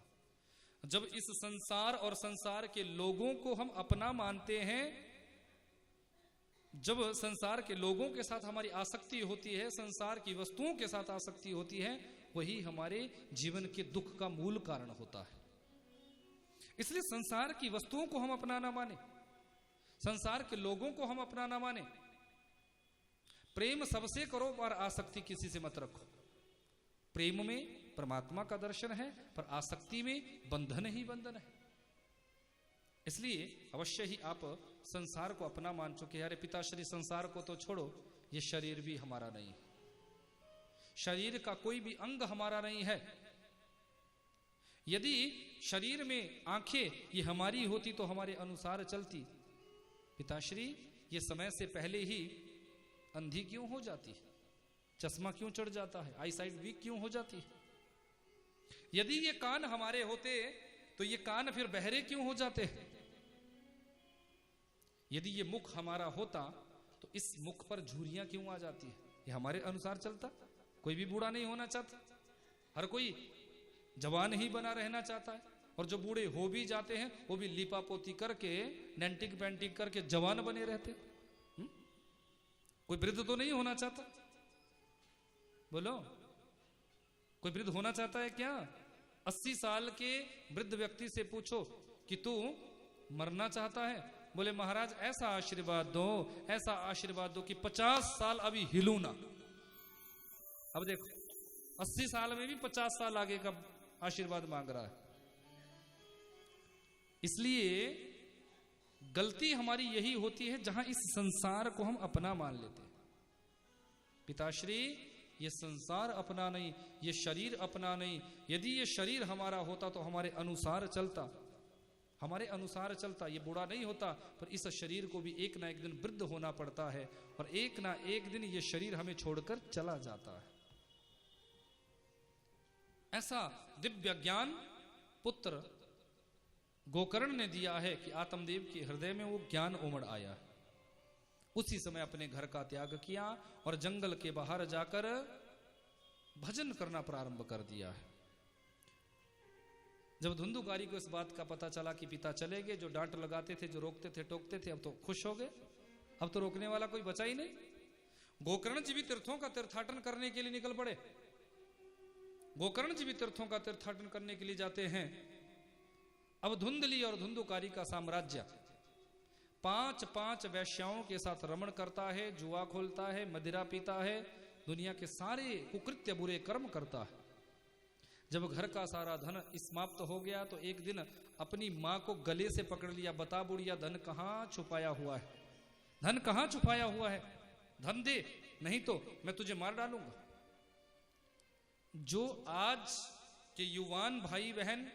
नशे में डूब रहे हैं, दुनिया भर के गंदे नशे करते हैं। मैं निवेदन करना चाहूंगा इस व्यासपीठ से कि नशे करने से हमारा बुद्धि विवेक शून्य हो जाता है। हमारी नजरों के सामने हम ये नहीं देख पाते कि हमारे सामने माँ खड़ी है, बहन खड़ी है, पिता खड़ा है, भाई खड़ा है या कौन खड़ा है। इतने पागल हो जाते हैं कि किसी को भी कुछ भी कह सकते हैं। तो ऐसा काम हम करें ही क्यों? ऐसे गंदे नशे हम जीवन में करें ही क्यों? दुर्व्यसनों से अपनी संतान को दूर रखने का प्रयास करो। यदि हमारी संतान दुर्व्यसनों से दूर रहेगी तो अवश्य ही वो धर्म के मार्ग पर चलेगी। और दुर्व्यसनों में यदि हमारी संतान डूब जाएगी तो धर्म तो फिर दूर की बात है, वो आप लोगों को भी नहीं मानेगी, आप लोगों को भी कभी नहीं मानेगी, आप लोगों का सम्मान भी नहीं करेगी। तो बचपन से ही अब हम अपने बच्चों को संस्कार देने का प्रयास करें, धर्म की शिक्षा देने का प्रयास करो। क्या सही है क्या गलत है ये ज्ञान देना प्रारंभ करो। भक्तवत्सल भगवान की, गंगा महारानी की। अब देखो, जब धुंधुकारी ने देखा कि अब तो ये अकेली रह गई तो गले से पकड़ लिया, मारने के लिए उतारू हो गया। बड़ी गलानी हुई। अरे जिस बच्चे को मैंने इतने लाड प्यार से पाल पोस कर बड़ा किया वो बच्चा आज मुझे ही मारना चाहता है। याद रखना, मां के जीवन में सबसे बड़ा दुखपूर्ण समय वो होता है जब कोई बेटा अपनी पत्नी के सामने या दुनिया के लोगों के सामने अपनी मां को डांटता है। उस समय मां को बहुत बुरा लगता है। अकेले में आप मां को जितना भी डांट दोगे, मां कभी अपने बेटे का बुरा नहीं मानेगी। पर अपनी पत्नी के सामने जब दो बात बेटा सुनाता है तो उस दिन मां को बड़ा कष्ट होता है कि इसी के लिए मैंने इसको पाल पोस कर बड़ा किया था, इसी के लिए मैंने अपने छाती का अमृत इसे पिलाया, जो आज मेरी बहू के सामने ही मुझे इतना डांट रहा है, इतना बोल रहा है। उस दिन मां यदि जीवित भी है तो वो मरे हुए के समान है। वो जीवित तो है पर दुनिया के लिए, लेकिन उसकी अंतरात्मा तो मर चुकी है, उसकी अंतरात्मा तो मर चुकी है। इतना कष्ट उस मां को होता है। तो धुंधली जैसी स्त्री को भी बड़ा कष्ट हुआ है और रात्रि में उठी है, इस दुष्ट पापी के हाथों मरने से अच्छा है अपने आप इस शरीर का त्याग करूं। गांव के बाहर एक सूखा कुआं, उस सूखे कुएं में कूद कर इसने अपने प्राणों का त्याग किया है। अब तो अकेला धुंधुकारी उन 5 वैश्याओं को अपने पिता के मंदिर जैसे घर को दूषित करने के लिए, अपवित्र करने के लिए ले आया है। वैश्याएं शरीर की भूखी होती है, धन की भूखी होती है, मनोभाव से इनको कुछ लेना देना नहीं होता। जब धन समाप्त हो गया कहने लगी और धन कमा कर लाओ नहीं तो तुझे छोड़कर चली जाएंगी। अब ये राजा के यहां चोरी करके आया, बहुत सा धन लेकर आया है। वैश्याओं को जब इस बात का पता चला तो इन गणिकाओं ने विचार किया है ये खुद भी मरेगा, हमें भी मरवाएगा। इसलिए क्या किया, आज इसे बहुत सी मदिरा पिलाई। मदिरा के नशे में ये धुत जब हो गया तो बिस्तर से इसे रस्सियों से बांधा और गला घोटकर इसको मारने का प्रयास किया, पर ये मरा नहीं। जब मरा नहीं तो इसके मुख में जलती हुई आग के अंगारे जबरदस्ती ठूसे हैं, जबरदस्ती घुसाए। अब मौत आई नहीं थी, जबरदस्ती ने वैश्यों ने मारा। अच्छा काम किया नहीं था जो मुक्ति होती, इसलिए महाप्रेत बना, महाप्रेत। वैश्याएं धन लेकर यहां से भाग गई। सूचना मिली गोकर्ण जी को तीर्थों पर कि भाई का मरण हो गया, तो अपने भाई के निमित्त गया जी में जाकर पिंडदान किया है। समय व्यतीत हुआ। एक दिन गोकर्ण जी का मन हुआ कि अपने पिता के गांव का दर्शन करूं, तो रात्रि का समय है, अपने पिता के गांव में प्रवेश किया। या निशा सर्वभूतानि तस्याम जागृति संयमी। जब ये दुनिया के लोग सोते हैं तो एक संत उस समय जागता है। पूरा गांव सोया हुआ है, आत्मदेव जगे हुए हैं और प्रवेश किया। जैसे ही पिता के घर में प्रवेश किया, क्या देखते हैं, जो पिता का घर कभी मंदिर समान होता था वो आज खंडहर बना हुआ है, शमशान की तरह बना हुआ है। यत्र तत्र मांस के टुकड़े, हड्डियां बिखरी पड़ी है, मदिरा की खाली बोतलें पड़ी हुई हैं। थोड़ा सा आगे बढ़े तो तो उसी समय एक हाथी सामने आकर खड़ा हो गया। देखते ही देखते वही हाथी घोड़ा बन गया, वही घोड़ा बैल बन गया और वही बैल बकरा बन गया। आत्मदेव के पुत्र गोकर्ण विचार करते हैं कि जरूर ये कोई महाप्रेत है। तुरंत कमंडलू में से जल निकाला है, अभिमंत्रित किया और उस बकरे पर छिड़का है कि आप कौन हो, अपने वास्तविक रूप में आओ और मुझे ऐसे क्यों डराना चाहते हो, क्यों भयभीत करना चाहते हो। वो महाप्रेत अपने असली रूप में आया है। निवेदन किया, भैया मैं कोई और नहीं, मैं तो आपका ही भाई हूं। कि अहम भ्राता त्वदीयोऽस्मि धुंधुकारीति नामतः स्वकीये नैव दोषेण ब्रह्मत्वं नाशितं मया। मैं कोई और नहीं, मैं तो आपका ही भाई धुंधुकारी हूं। अरे भैया धुंधुकारी, तुम प्रेत बनकर पड़े हो? हाँ। अरे तुम प्रेत कैसे हो सकते हो? क्योंकि तुम्हारे मरने की सूचना जब मुझे तीर्थों पर मिली थी तो मैं तीर्थों में जाकर, गया जी में जाकर तुम्हारे निमित्त मैंने पिंडदान किया था। जिसके निमित्त पिंडदान हो जाता है उसकी मुक्ति हो जाती है, उसकी तो मुक्ति हो जाती है। इसलिए तुम प्रेत कैसे हो सकते हो? अब देखो, ये धुंधुकारी अपने ही श्रीमुख से कहता है, भैया सुनो, गया श्राद्ध शतेनापि मुक्तिरमे न भविष्यति। बोले एक बार तो क्या, मैंने अपने जीवन में इतने पाप कर्म किए हैं, इतने पाप कर्म किए हैं कि गया जी में एक बार पिंडदान तो क्या, सैकड़ों बार भी मेरे निमित्त पिंडदान करोगे तो भी मेरी मुक्ति नहीं हो सकती। मैंने तो इतने बुरे कर्म किए हैं। अच्छा हाँ, पर भैया मैं जानता हूं आप मेरी मुक्ति अवश्य कराएंगे और मैं निवेदन करना चाहता हूं कि इस योनि में मुझे बड़ा कष्ट हो रहा है, इस प्रेत योनि में मुझे बड़ा कष्ट हो रहा है, बड़ी पीड़ा हो रही है, ये दुख मुझसे सहन नहीं हो रहा है। पल पल यहां कष्ट में हूं, पल पल यहां पीड़ा में हूं। किसी को अपना कष्ट सुना नहीं सकता, किसी को अपनी वेदना सुना नहीं सकता। चिल्लाता हूं तो मेरे चिल्लाने की आवाज कोई सुन नहीं सकता। खाना चाहता हूं पर मैं कुछ खा नहीं सकता। प्यास लगती है, पीना चाहता हूं, कुछ पी नहीं सकता। एक जगह बैठना चाहता हूं, एक जगह पर बैठ नहीं सकता। स्कंद महापुराण में प्रेतों का वर्णन आया है। प्रेतों का कोई शरीर नहीं होता, वायु वेग से प्रेतों का शरीर चलता है। जिस ओर वायु बहती है वहीं पर ये प्रेत पहुंच जाते हैं। और इन प्रेतों का एक क्षेत्र होता है, उस क्षेत्र की परिधि से ये बाहर नहीं जा सकते। जिस भोजन में बाल गिर जाता है, जिस भोजन में बाल गिर जाता है वो भोजन प्रेतों को लगता है। जिस भोजन में बाल गिर जाए उसका त्याग कर दो, उसको कभी मत खाओ। खाओगे तो प्रेत बुद्धि हो जाएगी। जो थाली चटक जाती है, जो बर्तन चटक जाता है, उस टूटे हुए बर्तन में खाया गया भोजन, उस टूटे हुए बर्तन में बनाया गया भोजन प्रेत बुद्धि बना देता है। इसलिए कोई बर्तन टूट जाए ना, उसको तुरंत अपनी पाकशाला से, अपने रसोई घर से बाहर कर दो।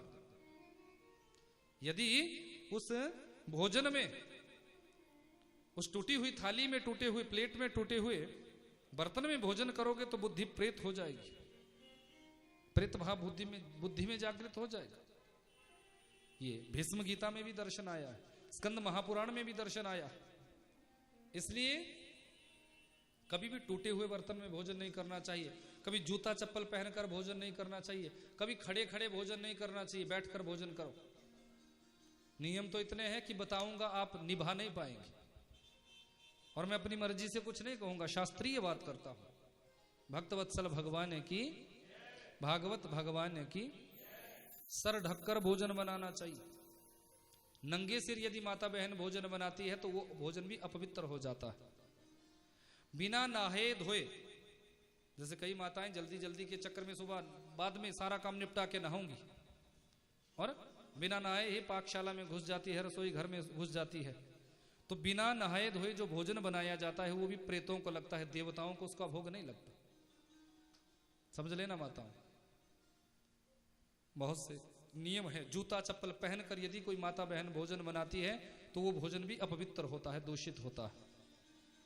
बोले महाराज पैरों में ठंड लगती है तो कारपेट बिछा दो, कालीन बिछा दो, दरी बिछा दो, जो तुम्हें बिछाना है बिछाओ, पर कम से कम पैरों में जूता चप्पल तो नहीं होना चाहिए। बोले महाराज ये तो रसोई घर की है तो चप्पल ही, रसोई घर ही तो क्या हुआ, है तो चप्पल।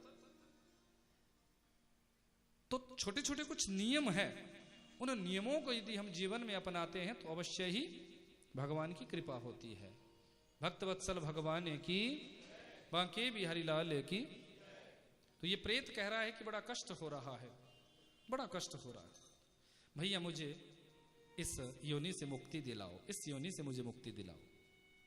गोकर्ण जी ने कहा चिंता मत करो, मैं तुझे मुक्त करूंगा। अगले दिन सूर्यदेव के उपासक है, इसलिए भुवन भास्कर सूर्यदेव की पूजा अर्चना की, सूर्य अर्घ्य प्रदान किया और निवेदन किया है, मेरे भाई की मुक्ति कैसे होगी, आपसे निवेदन, मेरे भाई मुक्त कैसे होगा।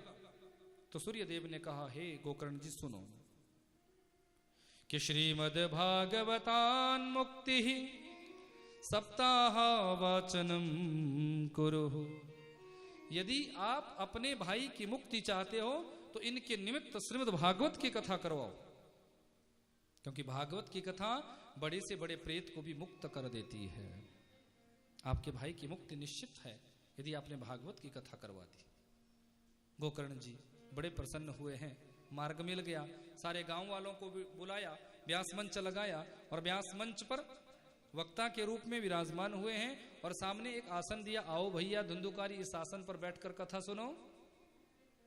अब ये धुंधुकारी आसन पर बैठा, कथा चली है, पर जैसे ही कथा प्रारंभ हुई हवा का वेग आया, ये आसन से उड़कर वहां पहुंच गया, फिर इसे आसन पर बिठाया गया, फिर हवा इस तरफ से चली, ये उड़कर वहां पहुंच गया। और मैंने कथा श्रवण का नियम पहले ही आपको बताया था कि कथा श्रवण का नियम है एक आसन पर बैठकर ही कथा को सुना जाए। आसन बदल बदल कर यदि हम कथा सुनते हैं तो कथा श्रवण का पूरा फल नहीं मिलता।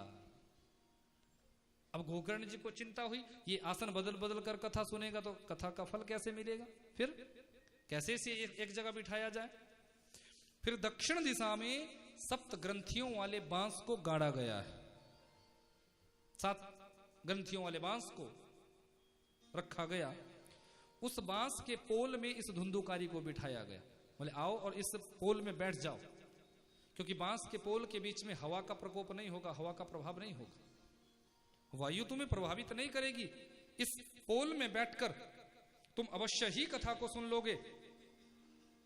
पहले दिन की कथा पूरी हुई, पहली ग्रंथि का भेदन, दूसरे दिन की कथा पूरी हुई, दूसरी ग्रंथि का भेदन, तीसरे दिन की कथा पूरी हुई, तीसरी ग्रंथि का भेदन, चौथे, पांचवें, छठे, 7वें दिन की जैसे ही कथा पूरी हुई 7 ग्रंथियों का भेदन हुआ है। और इस बांस के पोल में जो प्रेत धुंधुकारी बैठा था वो भगवान की कथा के प्रभाव से दिव्य रूप में परिणित हो गया है। उसी समय वैकुंठ से दिव्य विमान नीचे उतरा है, जिस विमान में भगवान के 4 भुजाओं वाले दिव्य पीतांबर धारण किए हुए भगवान के अद्भुत पार्षद, और उन दिव्य पार्षदों ने धुंधुकारी का हाथ पकड़ा है और उसे विमानारूढ़ कराया है। जैसे ही विमान को ले जाने लगे हैं उसी समय गोकर्ण जी ने रोक दिया, अरे भैया रोको जरा, भैया रुकना, कि अत्रैव बहवा सन्ति श्रोतारो मम निर्मलाः आनीतानि विमानानि न तेषां युगपत्कुतः। अत्रैव बहवा सन्ति, यहां श्रोता मेरा ही भाई धुंधुकारी नहीं था, श्रोताओं के रूप में यहां बहुत से गांव के लोग बैठे हुए थे, सबने कथा को सुना। विमान मेरे ही भाई के लिए क्यों आया? यदि मेरे भाई के लिए विमान आया तो कथा तो सबने सुनी, सबके लिए विमान आना चाहिए, सबके लिए विमान आना चाहिए। तो गोकर्ण जी मुस्कुराए। गोकर्ण जी ने जब प्रश्न किया तो भगवान के पार्षद कहने लगे, सुनो गोकर्ण जी, बिल्कुल ठीक कह रहे हैं आप, विमान सबके लिए आना चाहिए था, लेकिन कथा सुनने में भेद हो गया है। जब कथा सुनने में भेद हो जाता है तो कथा के फल में भी भेद हो जाता है, ये बात समझ लेना। कि हंसा बगुला एक सा मान सरोवर माही बगुला ढूंढे माछरी हंसा मोती खाए। मानसरोवर में हंस भी रहता है और मानसरोवर में बगुला भी रहता है, पर दोनों में अंतर क्या है? उस मानसरोवर में हंस रहकर सिर्फ और सिर्फ दिव्य मोतियों को चुनता है और बगुला वहां रहकर सिर्फ और सिर्फ मछलियों को चुनता है। तो कथा पांडाल में बैठते तो हम सभी हैं, पर सच्चे श्रोता कौन कौन कौन होते हैं, इस बात का पता तो तब चलता है जब कथा का फल जीवन में आता है। तो कथा पांडाल में आने के बाद हमें बगुला नहीं बनना है, क्या बनना है? जोर से बोलो, हंस बनना है। अब कितनी दूर दूर से आप यहां आए होंगे मुझे पता नहीं, पर इतना पता है कि आए तो दूर से ही है, आए हैं ना। इतनी दूर से आने के बाद गंगा जी के पावन तट पर, और वो भी भागीरथी गंगा और भागवती गंगा दोनों का समन्वय, एक तरफ भागीरथी गंगा का प्रवाह और एक तरफ भागवती गंगा का प्रवाह। दोनों गंगाओं में गोता, दोनों सर्वश्रेष्ठ है, दुनिया में दोनों ही सर्वोत्कृष्ट की है, सर्वोत्कृष्ट है। और उन दोनों गंगाओं में गोता लगाने का हमको यहां सुंदर ये मौका मिल रहा है। सुबह शाम यहां जाकर भागीरथी गंगा में गोता लगाओ और 3 से 6, स्वामी जी 3 से 6 की टाइमिंग रहेगी ना, 3 से 6 यहां भागवती गंगा में गोता लगाओ। अब सुबह गोता लगाओगे भागीरथी गंगा में और 3 बजे से गोता लगाओगे भागवती गंगा में। अब देखो दोनों गंगाओं में गोता लगाने का जब सौभाग्य मिलेगा तो आनंद आएगा कि नहीं आएगा? भक्तवत्सल भगवान की, बांके बिहारी लाल की, गंगा महारानी की। हम तो तरेंगे ही तरेंगे, पर मैं ये विश्वास के साथ कह देता हूं कि हम सभी की 21 पीढ़ियां 7 दिनों के बाद जरूर तर जाएगी, 21 पीढ़ियों का तारण हो जाएगा। यदि सच्चे श्रोता बनकर आपने कथा सुनी, मैं भी विशुद्ध भागवत से आपको अवगत कराने का प्रयास करूंगा। मेरे जीवन की 516वीं कथा ये चल रही है, 515वीं कथा। अभी मैं रोहटान जुब्बल कोट खाई हिमाचल का वो सुंदर क्यालू जी महाराज के प्रांगण में मैं कथा कहकर आया, जब हजारों की संख्या में श्रोता कथा सुनने के लिए आते थे। आप YouTube में दर्शन कर लेना, हमारे चैनल का नाम है श्री हरि जी महाराज। क्या नाम है? और ये जो कथा आप सुन रहे हैं, ये इस कथा का डी लाइव प्रसारण भी उस चैनल पर आएगा। आपके कोई रिश्तेदार, आपके कोई घर में कोई भी है, उनको जाकर मैसेज करो, शेयर कर देना उन तक ये कथा। वो घर बैठे भी दर्शन कर लेंगे आप सभी का कि आप सब यहां बैठे बैठे कथा सुन रहे हैं। पेज हमारा FB पेज भी है जिस पर इस कथा को डाला जाएगा, आचार्य श्री हरि जी महाराज के नाम से। और YouTube पर हमारा चैनल का नाम है श्री हरि जी महाराज। तो इस चैनल को आप जरूर सब्सक्राइब करिएगा और जहां जहां से भी आप आए कमेंट में जरूर लिखिएगा। मैं पढ़ूंगा, रात को देखूंगा, तो कमेंट जरूर लिखना कि आप कहां कहां से आए हैं। आप लिखना राधे राधे और हरिद्वार में चल रही कथा में हम इस स्थान से आए हैं, बस इतना लिख देना, मुझे पता चल जाएगा कि आप कहां से आए हैं। ठाकुर जी से प्रार्थना करूंगा कि आप सबका कल्याण हो जाए। भागवत भगवान की, वृंदावन बिहारी लाल की। तो कथा पांडाल में आकर हम सच्चे श्रोता बनने का प्रयास करें, तब जाके कथा का पूरा फल मिलता है। पुनः गांव वालों को कथा सुनाई, क्योंकि भगवान के पार्षदों ने कहा कि जितने भाव से, जितनी श्रद्धा से आपके भाई ने कथा को सुना, उतने भाव से इन गांव वालों ने कथा को नहीं सुना। गांव वाले तो ये देख रहे थे कमी कौन सी है, गद्दे अच्छे नहीं बिछे हैं, पंखे थोड़ा आवाज ज्यादा कर रहे हैं, कूलर होने चाहिए थे, AC होने चाहिए थे, साइलेंट माहौल होता तो ज्यादा आनंद आता। यानी हम कहीं ना कहीं कमियां जब निकालते हैं तो समझ लेना वहां कथा का पूरा फल नहीं मिलेगा। कमियां नहीं देखनी, खूबियां देखनी है कि कथा में आनंद कितना आ रहा है। बोले भागवत भगवान की, क्योंकि सुख तो अपने घर में होता है, सुख लेना है ना तो अपने घर में रहो। घर में जब हम होते हैं वहां हम अपनी इच्छा से अपना सुख ले सकते हैं, जैसी हमारी इच्छा होती है, मनोनुकूल व्यवस्था बना सकते हैं। पर तीर्थों पर जब आए तो वहां सुख का त्याग कर देना चाहिए। तीर्थों पर तो ये विचार करो कि 2 दिन रुकेंगे, 5 दिन रुकेंगे, 7 दिन रुकेंगे, उस तीर्थ का पूरा फल मिलना चाहिए। और एक नियम और आपको बता दूं, स्कंद महापुराण में स्पष्ट लिखा हुआ है कि जब तक 3 रात्रि एक तीर्थ का हम सेवन नहीं करते तब तक उस तीर्थ का पूरा फल नहीं मिलता। एक तीर्थ पर, किसी भी तीर्थ पर जाओ तो कम से कम 3 रात्रि उस तीर्थ का वास करो। जब 3 रात्रि तक हम उस तीर्थ में वास करते हैं तो जाके हमें उस तीर्थ का पूरा फल मिलता है। भक्तवत्सल भगवान की, बांके बिहारी लाल की। तो यहां पुनः गांव वालों को कथा सुनाई और गांव वालों ने पूरी कथा सुनी। कथा सुनने के बाद सबके लिए विमान उतरे हैं और सभी विमानारूढ़ होकर भगवान के धाम को गए हैं। विमानों का मतलब ये नहीं होता कि 7 दिन हमने कथा सुनी और 7वें दिन कोई हेलीकॉप्टर नीचे उतरेगा और उस हेलीकॉप्टर में बैठकर हम चले जाएंगे। विमान का मतलब होता है कि अपने जीवन में मान अभिमान से हम ऊपर उठ जाएं। हर परिस्थिति में हम भगवान नाम संकीर्तन करें। हर परिस्थिति में हम सबके बारे में अच्छा ही सोचे, किसी के बारे में बुरा ना सोचे। ऐसा भाव जब हमारा जागृत हो जाएगा तो जीवन जीते जीते भी हम जीवन मुक्त हो जाते हैं। ऐसा भागवत की कथा का यह प्रभाव बताया। 7 दिन की कथा पूरी हुई। यहां भक्ति, ज्ञान, वैराग्य और संत नारद जी कथा को सुन रहे थे। जैसे ही कथा की पूर्णता हुई है, भक्ति देवी के दोनों पुत्र जो मूर्छित अवस्था में गिरे हुए थे वो दोनों चेतनता में आ गए। ज्ञान और वैराग्य को जब चेतनता में देखा तो भक्ति देवी बड़ी प्रसन्न हो गई। बड़ी प्रसन्नता भक्ति के हृदय में आ गई। भक्ति देवी इतनी प्रसन्न हुई कि भक्ति देवी अपने आप को रोक नहीं पाई और ज्ञान और वैराग्य को नाचता हुआ देखकर भक्ति देवी भी नाचने लग गई। भक्ति जब नाचने लगी है तो भगवान शंकर जी ने सुंदर कीर्तन होते हुए देखा तो भोले बाबा भी रुक नहीं पाए और भोले बाबा भी आकर वहां नृत्य करने लगे हैं।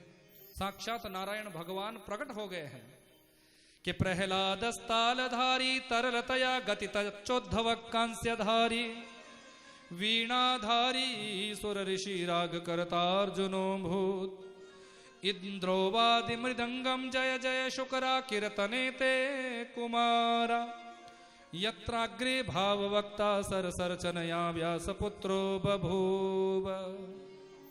प्रहलादस तालधारी, कीर्तन में ताली बजाना सबसे पहले किसने प्रारंभ किया? बोले प्रहलाद जी ने। प्रहलादस तालधारी तरलतया गति तच्चोद्धव कांस्यधारी। उद्धव जी कांसा बजाने लगे, मजीरा बजाने लगे। वीणाधारी सुर ऋषि,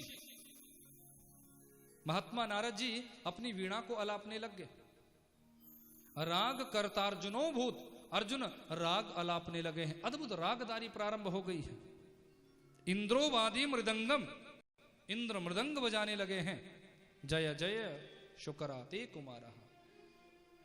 सुखदेव जैसे संत, सनत कुमार जैसे संत जय हो जय हो जय हो ध्वनि उच्चारित करने लगे हैं। ऐसा सुंदर कीर्तन प्रारंभ हुआ है कि उस कीर्तन में साक्षात नारायण और शिव प्रकट हो गए हैं और अद्भुत भाव से यहां सुंदर कीर्तन होने लगा है। बोले बांके बिहारी लाल की, नंद नंदन सरकार की, कृष्ण कन्हैया लाल की।